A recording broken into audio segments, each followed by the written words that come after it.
Welcome to the deep dive. We're tackling, well, a really big question today. Does our consciousness actually carry on after we die? It's fundamental, isn't it? And we've got quite a range of accounts to sift through here.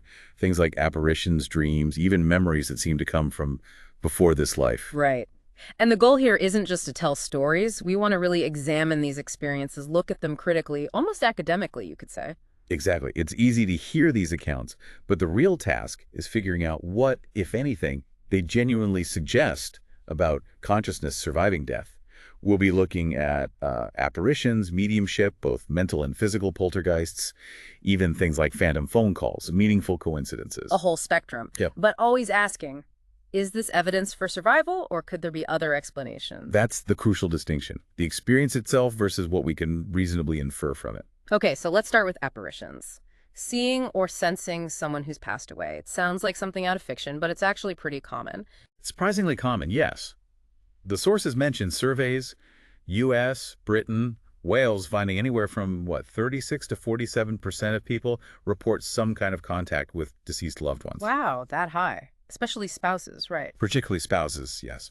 So it's clearly a widespread phenomenon, not just isolated incidents. But the immediate thought is, okay, maybe it's grief, wishful thinking, hallucinations brought on by loss. And that's definitely a factor to consider. Grief can absolutely trigger unusual experiences. But some apparition cases are harder to fit into that box, Yeah. especially the ones where the sighting happens before the person even knows the death occurred. Okay, that's where it gets really interesting, like that historical case, Captain Wheatcroft. Yes, the 19th century case. His wife, back in England, sees his apparition. Looks distressed, trying to speak. This is November 14th, 15th, 1857. And the news of his death in India doesn't arrive until much later, but he reportedly died on the 15th. Initially reported as the 15th, but his wife insisted it was earlier. And then his lawyer looked into it, found another person saw a similar apparition around 9 p.m. on the 14th. Eventually, an eyewitness confirmed Wheatcroft actually died on the 14th. War Office records backed it up later. So the apparition matched the actual time of death, not the initially reported time, and appeared before she knew. That's harder to explain just by grief. Much harder. Yeah. It suggests the timing is significant. Then there's the Minnie Wilson case. Right, she was in a convent, isolated. Exactly. In Belgium. She has a vision of her godfather in the chapel. This is 3 days after he'd actually committed suicide in London, shot himself over a rejection. And she didn't know about the death or how it happened. Completely unaware. The convent was cut off from news. Her mother's letter did mention the suicide. It was only later, when Minnie pressed her, that the mother confirmed the details Minnie had seen in the vision. The specific cause of death, the circumstance. Information she couldn't have known. Precisely. And these aren't just one-off stories. Haraldson's research, mentioned in our sources, found that about 1 in 9 apparition encounters happened within 24 hours of the death. 1 in 9, okay.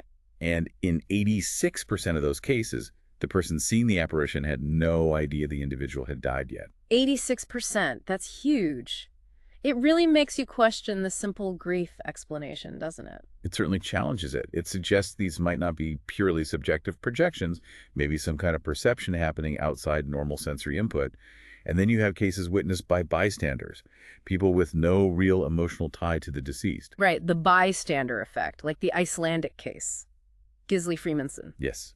He sees an apparition of an elderly man one night. The next day, he learns the man died. Okay, interesting timing again. But what adds another layer is the widow's dream. She dreams her deceased husband says he visited he or Z, but only Gisli noticed him. Whoa, so her dream seems to confirm his sighting. It provides a kind of intersubjective corroboration, yes. And then there are animals. Animals reacting to things unseen by humans. Ah, yes. The sheep refusing to go into a pen because the woman's dead brother, Eric, was supposedly standing there. Right. And Tina's pets, the cat hissing, the dog barking, apparently at the apparition of her brother Rudy. Animals aren't likely subject to the same psychological factors or grief, are they? Their reaction makes you think they're perceiving something tangible, or at least unusual. It definitely complicates the purely psychological interpretation. Yeah. And then there are olfactory apparitions. Smells. Smells, like perfume or smoke. Exactly. The source mentions Lloyd Auerbach and his friends. All simultaneously smell cigar smoke. And they all immediately think of their friend Martin Caden, a big cigar smoker who had recently died. Okay, but the kicker is... They were in completely different places. One in a car in California, one on a plane in New Jersey, another on a plane over Florida. All at the same time, smelling the same specific scent linked to the same deceased person. How does that happen? A shared sensory experience across hundreds, thousands of miles, tied to one person. It's deeply puzzling from a conventional standpoint. It hints at something non-local, maybe. And sometimes apparitions seem to convey new, verifiable information. Important information. Like warnings. Sometimes, yes. Gary, the widower, sees his deceased wife. She apparently tells him, "Don't bother, just enjoy your family and friends because you'll be with me soon." Oh, wow. And Hours later, he died in an unexpected fatal car accident. chilling. And the other one, Lois Miller. She saw her deceased mother, who motioned towards her father's bedroom. The very next night, her father died unexpectedly while taking a nap. So it's like the apparition provided a premonition almost. It appears that way in these accounts. Now, we absolutely have to consider non-survival explanations too. Of course. Like what? Well, one idea is telepathic projection from the dying person. The thought is that maybe the dying person's mind sends out a signal, a message, an image just before or at the moment of death. And the receiver picks it up later, maybe unconsciously at first. Something like that. It could potentially explain some of those pre-notification cases, especially between people with strong emotional bonds. But does it explain the bystander cases? Or the really detailed interactive ones? That's where it becomes less convincing, I think. Which brings us to interactive apparitions. Not just seeing something, but actually communicating with it. Like the fisherman, who supposedly had a whole conversation with his brother-in-law. Before finding out the brother-in-law had just died in a car crash. And the story goes, the apparition kept visiting, even giving the wife's son advice on woodworking projects. Ongoing advice from beyond the grave. That's more than just a projected image. It implies a continuing consciousness, doesn't it? Similarly, the case of Chris and the apparition of Lois. She apparently gave helpful suggestions. It feels more like a genuine communication than just Chris having some kind of super psychic ability to pull information out of thin air. It makes the super psi idea seem a bit stretched. It does. And consider that historical case, Ann Simpson and the housekeeper's debt. Tell me about that one. An apparition repeatedly appears to Ann Simpson, asking her to find a Catholic priest to pay a debt. A very specific debt. 3 shillings and 10 pence. Okay, specific. So Simpson finds a priest, Father Charles McKay. He actually goes and checks with a local grocer who confirms the deceased housekeeper did owe exactly that amount. No way. Yes. The priest pays the debt. And afterwards, the apparition appears one last time, looking peaceful, and apparently says she's now at peace. That's remarkable. The level of detail, the interaction with the physical world through the priest, the resolution. It suggests a consciousness persisting with unresolved issues, seeking help to settle them. It's very hard to explain away. And how does this compare to seeing apparitions of people who are still living, like in out-of-body experiences? That's another fascinating area. The source mentions S.R. Wilmot. He's at sea, big storm. He sees his wife's apparition in his cabin. Okay. Simultaneously, back home, his wife experiences traveling to a ship, seeing him in the cabin, and being seen not only by him, but also by his cabin mate, someone totally unconnected to her. So, her consciousness was perceived in 2 places at once, including by a stranger. And her description of the ship's details, which she'd never physically seen, was apparently highly accurate. So, apparitions of the living during OBEs suggest consciousness might be able to, project itself? Perceive things non-locally, even while the body's alive. It certainly raises those questions. It suggests consciousness might not be strictly confined to the body even during life, which could offer a potential model for how it might manifest after the body dies. Okay, let's shift gears slightly. What about dreams? Apparent contact through dreams. Dreams are another common way people report feeling contact. But, like apparitions, the evidential weight seems stronger in certain types of dreams. Which types? Dreams that happen before knowing about the death. Dreams that provide new, verifiable information. And especially dreams shared by multiple people. Tandem dreams. Tandem dreams. 2 people having the same or very similar dreams. Exactly. Like Robert Wagner and his niece. They both dreamed about his deceased father wanting them to get something out of a suit pocket. Specific suit. Yes. So they checked the suits he still had, found the one, and in the pocket. Yeah. They discovered some cherished family photos they didn't know were there. The dream led to a physical discovery shared between 2 people. Correct. And then there's the story of Charles Vance and the widow of a man named Murphy, who owned a vacuum cleaner shop. Okay, what happened there? They had separate dreams, but repeatedly about Murphy. And The dreams were incredibly similar, describing the same vivid house, even a sign saying, "At peace with Jesus." Weirdly specific. Very. In the dream, Murphy asks them to tell his widow to look inside a specific spot in a wall. And did she? Yes, and she found a large sum of money hidden there. Wow. And Vance, he wasn't related or anything. No, he was a complete bystander in this, Yeah. had no connection to Murphy or his finances. So a bystander gets specific, verifiable information in a dream shared by the widow, leading to found money. That's powerful. It really challenges explanations based solely on the dreamer's own minds. Where did that shared specific information come from? We also see interactive tandem dreams suggesting an ongoing consciousness. Like Deborah's dream about her stepfather. Yes. She dreams her deceased stepfather is saying goodbye. At the same time, her mother dreams she's talking to the stepfather, telling him she's afraid and asking him to tell Deborah instead. So the dreams seem to reflect a coordinated communication, influenced by the deceased. It certainly looks that way. Or consider the single mother and her parents. She dreams her deceased grandmother appears, tells her to call her estranged father. Okay. And the grandmother uses the name Bill for the father, a name she only started using shortly before she died. A specific detail again? Yes. And crucially, the father has a simultaneous dream with the exact same message from the grandmother. And did they reconcile? They did. He ended up helping her with the move she was struggling with. The dream seemed to facilitate healing in the family, apparently guided by the deceased grandmother. These dream cases, especially the tandem ones with verifiable info or clear interaction leading to real-world results, are really hard to dismiss as just coincidence or subconscious processing. Right. The specificity and the corroboration just push beyond that. Okay, let's move to mental mediumship. This is often controversial territory, isn't it? Extremely controversial. Yeah. And rightly so. There's a long history of fraud and skepticism. Our source mentions Broad's helpful categorization of what mediums produce. Sometimes it seems like genuine info about the deceased, sometimes it looks like info they could have gotten from the living sitter's mind, and sometimes, well, it's just apparent rubbish. So how do you tell the difference? Can mediums sometimes just be picking up thoughts from the person they're reading for? Telepathy with the living? There's evidence suggesting that happens, yes. The famous medium, Mrs. Piper, for instance, sometimes gave incorrect information that actually matched what the sitter mistakenly believed at the time. Ah, so that points towards reading the sitter, not necessarily the deceased. Exactly. It highlights the need for caution. But there are other cases from mediumship that are much harder to explain via telepathy with the living.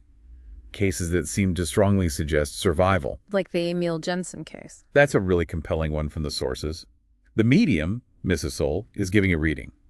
The sitter knows nothing about this Emil Jensen. He died decades earlier in Copenhagen. Okay, so no info from the sitter. What did the medium say? She provided a remarkable amount of accurate detail. His full name, that he was a manufacturer, his marital status, the fact he had no children, that he had living siblings, even his address relative to a specific lamp factory fire that had occurred. Decades after his death, information the sitter didn't have. Correct. And the researcher, Harrelson, went back to Copenhagen records and painstakingly verified all these obscure details. They were accurate. How could she possibly know that? Not from the sitter, unlikely to be general knowledge. It really points away from simple telepathy or fraud, doesn't it? The sheer density of specific, obscure, historically verifiable facts makes it an incredibly strong case. It's very difficult to account for that information through conventional means or even telepathy with anyone living at the time of the reading. What about physical mediumship? The source mentions it briefly. Yes, it mentions Indridason from Iceland. Physical mediumship involves purported physical effects, objects moving, sounds, materializations, that sort of thing. More controversial than mental mediumship, maybe. Historically, yes. It's been plagued by accusations of fraud.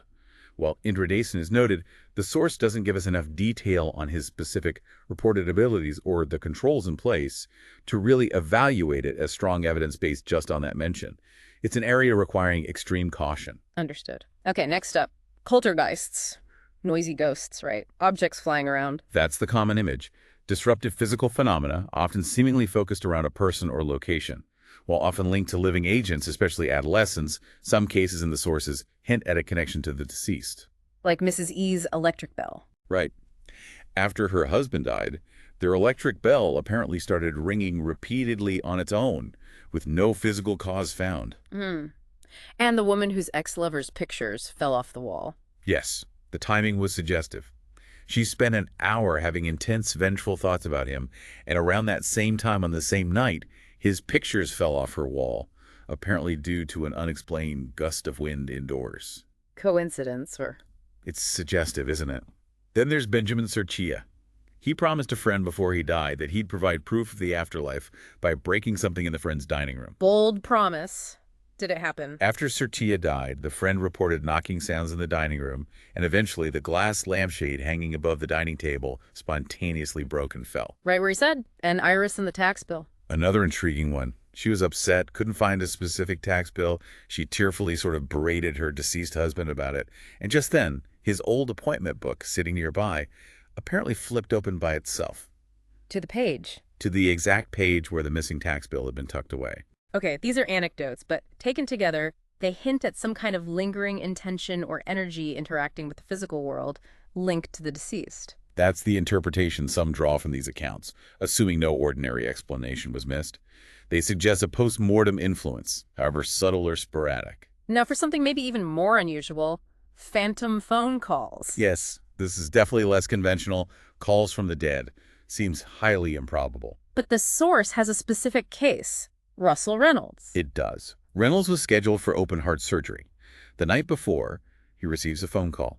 The man on the line identifies himself as Oscar, a co-worker of Reynolds who had died. A call from a dead coworker. What did Oscar say? He urged Reynolds not to have the surgery the next day. Said, "It's not your turn to die." Reynolds also heard background voices like other people talking. What else? When Reynolds asked where he was, Oscar supposedly said he was between heaven and earth. Okay, and did Reynolds cancel the surgery? He was deeply disturbed by the call and discussed it with his family. They then found out that the specific surgeon scheduled for his operation had recently lost 3 patients on the operating table. So Reynolds postponed. He had the surgery successfully a week later with a different surgeon. That's quite a story. The specific warning, the strange details, the subsequent events. Very hard to classify. Very much so. It stands out as a particularly bizarre and suggestive anecdote. Finally, in this category of third-person evidence, we have meaningful coincidence or synchronicity. Right, Jung's idea. Coincidences that seem too meaningful to be just random chance. The source notes that these gain more weight when seen alongside other potential evidence, even if the direct link to the deceased is harder to prove. Especially when corroborated by dreams or apparitions. Exactly. Take the case of Mary Helen Hensley. Her daughter had a persistent cough. A previous resident of their home, a Mr. Burke who had died, apparently appeared to the daughter in a dream. And gave her a clue. Yes, the clue was Mount Argus. Hensley had no idea what it meant. She asked her secretary, who happened to know. St. Charles of Mount Argus was known as a healer, particularly of chest ailments. Okay, connection made. And then, completely unexpectedly, someone gifted Hensley a relic of St. Charles. After they received the relic, the daughter's cough apparently resolved. Dream clue, real-world information, unexpected object, physical resolution, a whole chain of meaningful events. A striking sequence, yes. And the Paul Davids case involving Forrest J. Ackerman. The famous science fiction editor. That's him. Davids gave a speech at Ackerman's tribute after he died. Later, Davids noticed something odd on a document he had from that time. The words, "spoke to Joe Amadei," were mysteriously inked out, completely blanked over. Why is that significant? Well, Ackerman was known for meticulously editing things, sometimes blacking out text. Also, Ackerman had jokingly promised Davids he'd drop him a line from the afterlife. And Joe Amadei, Sounds like Ackerman's longtime assistant, was named Joe Moe. So blacking out Joe Amadei sounds like a pun on Joe Moe. a very Ackerman-esque thing to do. Exactly.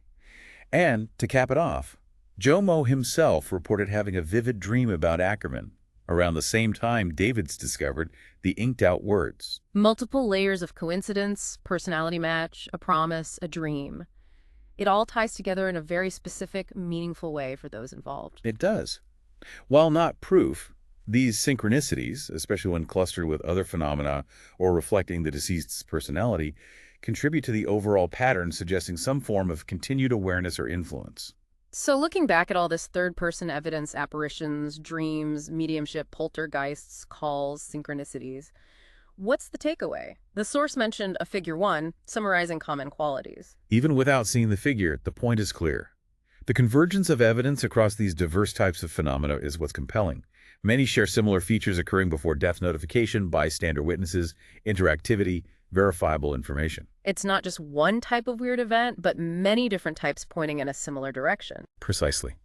The collective weight strengthens the case beyond any single anecdote. And remember those initial statistics, 36 to 42% of Americans feeling contact. It's widespread. The evidence suggests at least some of these contacts were likely more than just imagination or grief. Which leads us naturally to the second part of our deep dive. First-person evidence. Things like near-death experiences, memories of past lives. Yes, and memories of the time between lives. This first-person perspective, the source argues, poses an even bigger challenge to alternative explanations, like superpsi. Why is that? Because superpsi tries to explain third-person evidence by stretching the abilities of the living mind, extreme telepathy, clairvoyance, psychokinesis. But first-person accounts involve someone experiencing death, existing disembodied, and remembering it. That's harder to explain as just latent psychic ability of someone else. Some even remember communicating from that disembodied state. Okay, let's dive into NDEs, near-death experiences. One key aspect is veridical perception, right? Seeing things accurately while supposedly unconscious or dead. Exactly. This is crucial. The Pamela Reynolds case is a classic, very well-documented example. She had brain surgery, aneurysm. Yes. Profound hypothermia, circulatory arrest, essentially, clinically dead, no brain activity, eyes taped shut, clicking devices in her ears generating loud noise. Yet, She reported seeing the procedure. in detail, she described the specific surgical saw they used, like a toothbrush, and its storage case. She reported hearing a conversation about the arteries in her groin being too small for the bypass, something she didn't know they'd even planned to do. Things she couldn't possibly see or hear normally under those conditions? Absolutely not. She also accurately reported hearing the song Hotel California playing in the OR and mentioned her heart being shocked twice to restart it, all later verified by the medical team. Her perception seemed totally independent of her physical senses. That's staggering. Are there other cases like that? Yes. The source mentions an 82-year-old man during an NDE seen from the ceiling, a 1985 quarter sitting on top of the cardiac monitor. Dr. Lerma later went and checked the quarter was there. He saw it from an out-of-body perspective. That's what he reported. And another case. A patient at Hartford Hospital having an NDE described seeing a single red shoe on the hospital roof. A skeptical physician later went up and found it exactly as described. Specific, verifiable details seen from impossible vantage points. That's strong evidence for consciousness operating outside the body. It's some of the strongest evidence we have for that possibility. Then there are apparitions of people having NDEs. Someone sees the NDE while their body is elsewhere. Yes, like the estranged son who saw his dying mother walk into a bar. Her physical body was miles away in a hospital bed at that exact time. And when she later regained consciousness, she told her daughter she'd wanted to go see her son. Her intention seemed to manifest as an apparition. That's one interpretation. It again suggests consciousness separating and potentially being perceived elsewhere. Yeah. Some NDErs also report perceiving future events. Like precognition. It seems like it. The source mentions a 10-year-old boy who, during his NDE, was told he'd marry at 28 and have 2 children. And apparently that's exactly what happened years later. Hard to verify prospectively, but fascinating if true. Very. And some NDErs report meeting their future children, which connects intriguingly to children's pre-birth memories we'll discuss later. What about shared death experiences? SDEs? This is when people around the dying person seem to share in the transition experience. Not just the person dying, but bystanders too. Yes. One example. A family gathered around their dying mother. They all reported perceiving a bright light, then cloud-like lights forming a bridge, saw their mother seeming to leave her body via this bridge, and one even heard beautiful music, a collective experience. Wow, not just one person's subjective feeling. Or the 2 sisters of their dying mother. They saw the room seem to swirl, and then both experienced vivid scenes from their mother's life flashing before them, including events from before they were born and even recent things they hadn't known about. Shared life review, almost. It seems like it. These SDEs suggest the dying process might have objective components that others can perceive. So while NDEs are subjective, the patterns life reviews, positive feelings, altered time, and especially veridical perception and shared experiences are consistent and significant. Absolutely. They pose a serious challenge to the idea that consciousness simply switches off with the brain. and strongly point towards some form of continuation or transformation. Let's move on to memories of previous lives, usually reported by young children, right? The work of Ian Stevenson and Jim Tucker comes to mind. Yes, the Division of Perceptual Studies at the University of Virginia has been systematically researching this for decades. By 2001, they had over 2,500 cases suggestive of reincarnation. And these involve kids spontaneously talking about a past life. Typically, yes. Usually starting between ages 2 and 5. They give details, names, places, how they died, about a specific deceased person. And James Leininger case is probably the most famous example. It's certainly one of the most compelling and well-investigated. He started having nightmares of a plane crash around age 2. Began talking about being a pilot named James Houston Jr. A specific name. Yes. He said he flew a Corsair off the USS Natoma Bay, was shot down at Iwo Jima, hitting the propeller. Knew a fellow pilot named Jack Larson. Incredible detail for a toddler. Were his parents believers? His father, Bruce, was initially very skeptical, but he started investigating. He found records confirming the USS Natoma Bay existed and that a pilot named James Houston Jr. did die exactly as James described, shot down at Iwo Jima in 1945. Wow. They even tracked down Houston's surviving sister, Anne. She had photos of James Houston Jr. with a Corsair. The specific plane type young James insisted he flew, even though Corsairs weren't the typical plane flown from that type of carrier. Houston had apparently tested Corsairs. The level of corroborated detail is just stunning. It really is. And there are common features in many cases. Memories start young, 2 to 5, fade by 5-8, often focus on the death, and about 75% recall the mode of death. And it's not just words, right? There's behavior. Yes, behavioral corroboration. Stevenson found about half the kids remembering violent deaths had related phobias like fear of water after recalling drowning. Makes sense. And sometimes very specific, unusual behaviors match the previous personality, like Rylan O'Banion. Remembered dying in a thunderstorm, saw a plane crash, knew the name Jennifer in the year 1971. Okay. Her behaviors, oddly opening and closing bathroom drawers, making yarn owls on sticks, matched those of a Jennifer Schultz, born 1971, who died in a plane crash in a thunderstorm. Things Rylan couldn't have known or learned. Behaviors bridging decades between two individuals. Exactly. And psychological tests on these children generally show they're normal, often bright, and actually less suggestible than average. Interesting. And statistics match up too. Some do. For instance, in cases recalling unnatural deaths, more male lives are remembered, which mirrors general mortality stats where males have higher rates of unnatural death. Now, the alternative explanation here is usually some kind of psychic access to the past, not actual survival. That's the main counter-hypothesis, that the child is somehow psychically tuning into information about the deceased person, not that their consciousness has actually continued. But does that explain everything? The personality traits, the behaviors, the child's own feeling of being that person? That's the argument against it. The combination of memories, specific behaviors, personality echoes, sometimes even corresponding birthmarks or physical traits, it feels like, more than just accessing information. It feels like a continuity of identity, at least partially. Like Ryan saying he was still that man inside. Precisely. The child often strongly identifies with the previous personality. And this ties back into NDEs again. Many NDEs report learning about reincarnation during their experience. Like Mary Helen Hensley being certain about it. Yes, and others reporting they understood we live multiple lives for soul growth. There are even NDE accounts of trying to enter newborn bodies. Like that old newspaper story. The 1935 London account, yes.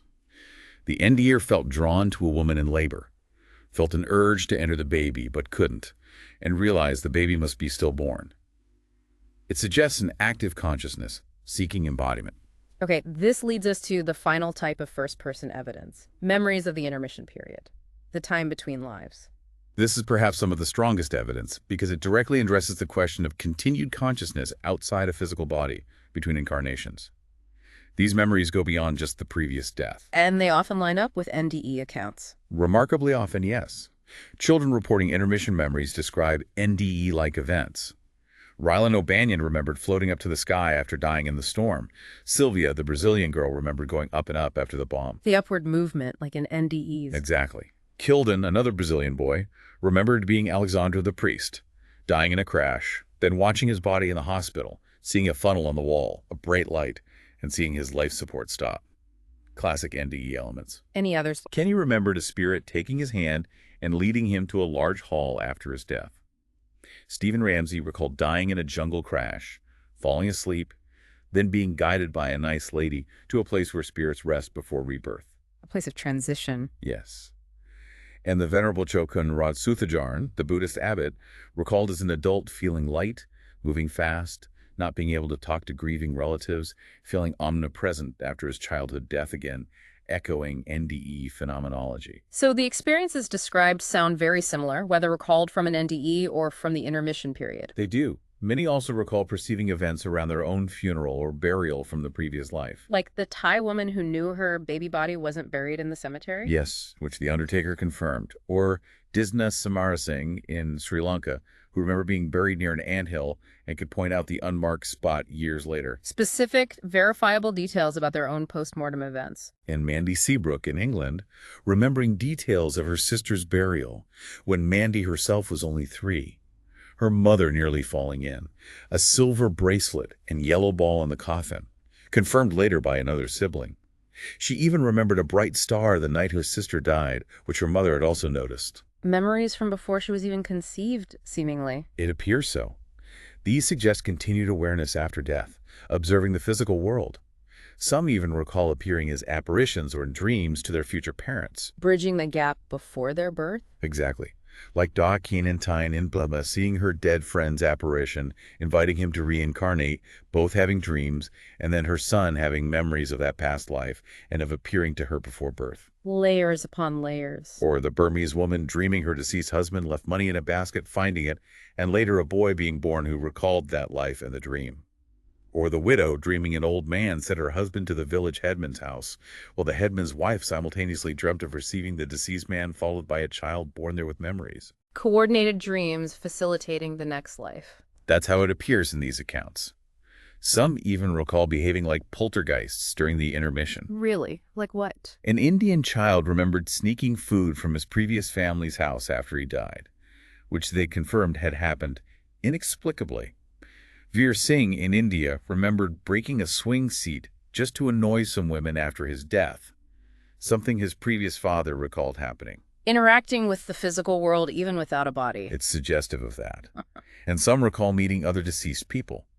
Patrick Christensen remembered talking to a dead relative, Billy the Pirate, in heaven, accurately describing how Billy died, details his mother later verified. So these intermission cases give us first-person accounts of being discarnate, and third-person evidence of interactions like apparitions and dreams, all linked together. Precisely. It strengthens both types of evidence.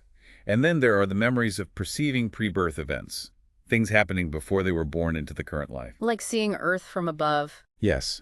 Okado and Aikigawa's study found 71% of Japanese kids with pre-birth memories reported that. Others recall specific scenes. Seeing their mother in her wedding dress with a dog after the wedding, seeing her cut her finger in a specific yellow dress, which the mother confirmed and remembered discarding. Events they couldn't know about normally. Or Randy at Epcot, insisting his dad sat at a specific table before he was born, which his parents confirmed.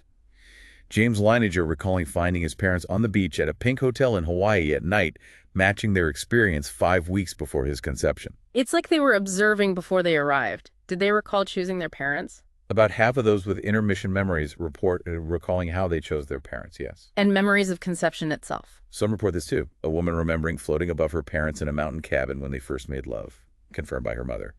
Rennie remembering being placed with his parents in their specific 1917 Overland car. Nan remembering her parents having sex without protection that one time at lunch, confirmed by her mother. Extremely specific and private details. Indeed.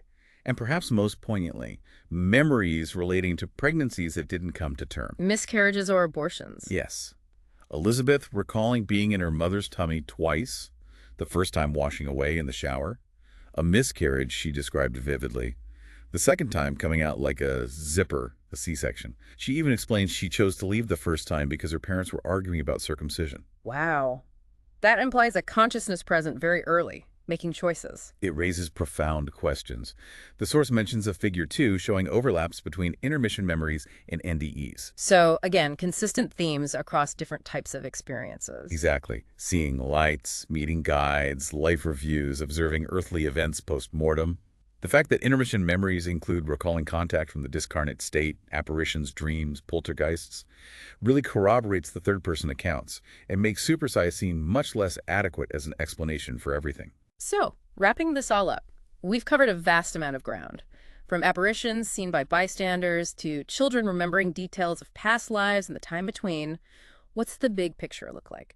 The source mentions consciousness-based reality.